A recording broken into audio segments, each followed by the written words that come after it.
పునర్విక గురించి వీడియో చేయండి, రెస్పాండ్ కండి అని చాలా మంది నాకు మెసేజ్ చేస్తున్నారు, రీల్స్ కూడా పంపిస్తున్నారు. బట్ పునర్విక గురించి మాట్లాడుకునే ముందు ఇంకో విషయం మనం ఇక్కడ మాట్లాడుకుందాం. పునర్విక లాంటి ప్రాబ్లం ఉన్న వాళ్ళు మన తెలుగు రాష్ట్రాల్లోనే 500 మంది పైగా ఉన్నారు. 500 మందికి 16 కోట్ల ఇంజక్షన్ ఒక్కొక్కటి చొప్పున వేసుకున్నా కూడా దాదాపు 800 కోట్లు అయితే మరి 800 కోట్లు ఎట్లా జమ చేద్దాం? దీనికోసం మనందరం స్టాండ్ తీసుకునే కంటే గవర్నమెంట్ స్టాండ్ తీసుకుంటే, గవర్నమెంటే ఫ్రీగా ఈ ఇంజక్షన్ ని ప్రొవైడ్ చేయగలిగితే, సో అంత బడ్జెట్ పెట్టి గవర్నమెంట్ ఎట్లా ప్రొవైడ్ చేస్తుంది బ్రో అంటే, free bus, free ration, free current అని కొన్ని వేల కోట్ల డబ్బుల్ని ఇచ్చే గవర్నమెంట్ ఈ మాత్రం అమౌంట్ ని ఇయ్యలేదా? 16 కోట్ల అనేది నీకు నాకు పెద్ద విషయం, కానీ గవర్నమెంట్ దృష్ట్యా చాలా చిన్న అమౌంట్ అది. అయినా ఒక్క ఇంజక్షన్ కి 16 కోట్లు ఎందుకు అవుతున్నాయి?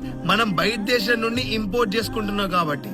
మరి మన దేశంలో ఇలాంటి డిసీజ్ కి మెడిసిన్ తయారు చేసే మహానుభావులు లేరా అంటే ఉన్నారు, వాళ్ళకి ప్రోత్సాహం లేదు. సో అలాంటి వాళ్ళని గుర్తించి మనమే ఇక్కడ తయారు చేసుకోగలిగితే ఆ ఇంజెక్షన్ ఎంత తక్కువ కాస్ట్ లో లభిస్తుంది. సో ఈ విషయం గవర్నమెంట్ దృష్టికి చేరేలా ప్రతి ఒక్కరు షేర్ చేయండి. జిల్లాలో ఉన్న ఎంపీలో, ఎమ్మెల్యేలో ఎవరో ఒకరు దృష్టిలో పడి ఇది గవర్నమెంట్ దగ్గర దాకా వెళ్తే ఎంతో కొంత ప్రయోజనం లభిస్తుందని నేనైతే కోరుకుంటున్నా. సో మీరేమంటారు?